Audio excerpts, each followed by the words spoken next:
Okay, hello everyone. Welcome to another Python video.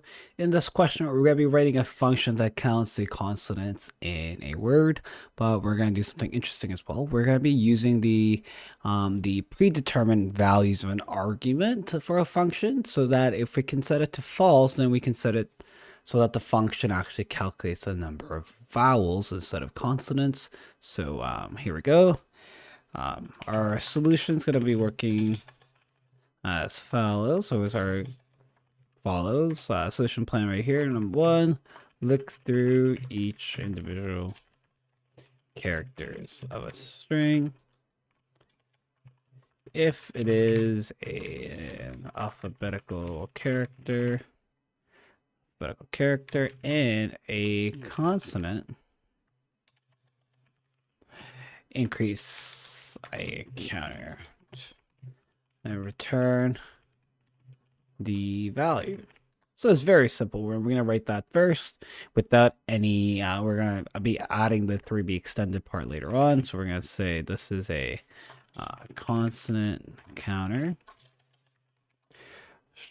So let's make our life easier. Let's call that consonant count. And we're going to take a little text. Do our documentation. All right. We can say return z number of consonants in a given string. So our argument is going to be, let's write that properly, text a string value containing alphanumeric and special symbols. Alphanumeric characters and special symbol.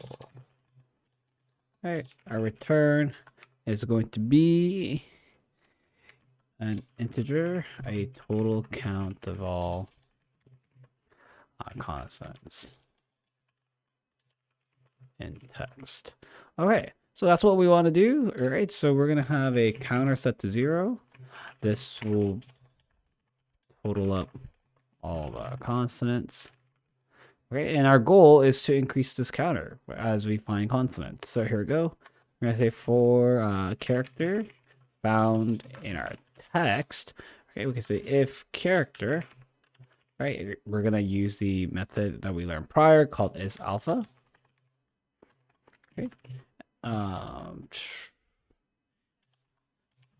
then we're going to write it in, and then we're going to say that, let's make our life easier here. We're going to say character.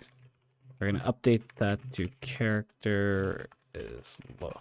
Character.lower. And we're going to say character in a set of A, E, I, O, U. And that should be a string as well. Beautiful. So we're going to say that if this character is an alphabetical character and it is found in the set of A, E, I, O, U, we're going to be able to do the following. We're going to have to, we can say that counter is going to be equal to 1. We found a counter, consonant. Okay, so that's the end of for loop. And then we can say return counter and count. Beautiful. All right, so we have that. Let's test our code. So we can say print if the count is count of hello world. Okay, so let's test our code. Python vid 30.py. All right, there are 3. Oh, sorry. We should say not in.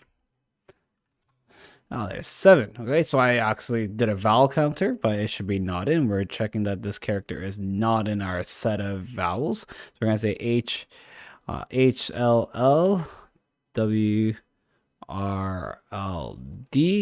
So 1, 2, 3, 4, 5, 6, 7. There we go. We have 7 consonants. But what we want to do in this question is the next portion, the extended portion as well. We're going to have this, the predetermined argument. So basically, when you design a function, you can also have an argument that is predetermined to be containing a value that is already set. So for example, we're going to say vowel set to false. So if I were to say like, we could name this better, but we could have another argument that is set to a value so that we can pre-assume what that value is and continue on with our function's code. Okay, so in this case, I'm just going to leave it as it is, although the name won't make sense because we will be able to set vowel. All right, so right, so right now in this section, what we have is a consonant counter, right? So we can say that, well, if not vowel, we can just return counter because we were not interested in counting vowels, and this predetermined argument is set to false. Okay, so we can say vowel, it is assumed to be false when counting for consonants, right? Like that. Okay, so if we're to still execute our code, we still get 7 because we get to return counter.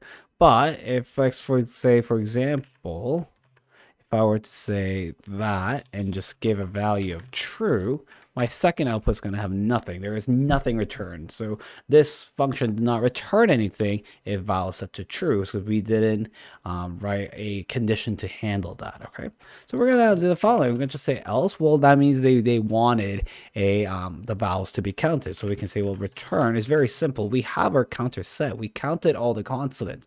So what we can do is just really count up. We can count up all the characters that were not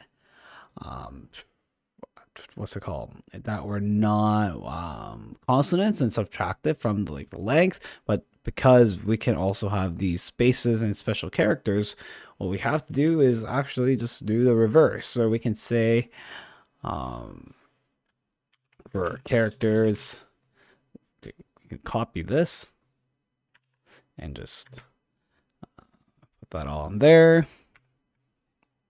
and just change this not to an in, right? So now we're checking for characters in, so we can return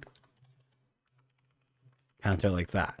Now, in a scenario like this, it would be really messy to do something like this, so this is not really recommended, right? But most often, like, it would be assumed that you would do something like a return length of the text minus the counter, and we would have wrote more code to actually support this kind of, or this style of calculation. But regardless, you can also do something like this, which is totally valid but not recommended because of how messy it was. But we'll just test this code out right now. All right, so in the first execution, we'll be counting that the hello world has 7 consonants, and hello world with exclamation marks and spaces and comma, we also we have to see that we have E, O, and an O, so we have actually 2 vowels occurring, and because we were able to handle that by having the situation here, most likely it would be more advantageous for us to have actually functions within a function than just having a better named function that helps us to count special characters. But this was a really good lesson in terms of what not to do where you try to do too many things with a function. Okay, because if you notice already, it's really messy to read all this. It's very repetitive. You're repeating this code, but just change one character, right, or one section or one key word of it to do something completely different. And it's more beneficial for you to actually write a whole new function in this case. Okay, but I just wanted to show you that this is something possible, that we can have predetermined values to do something crazy in our function and use them. But the general rule of thumb is that if you want predetermined values in your function, they should always go at the end as well. Okay, so make sure to read through that in the textbook. But that was our little consonant counter. I hope you enjoyed that.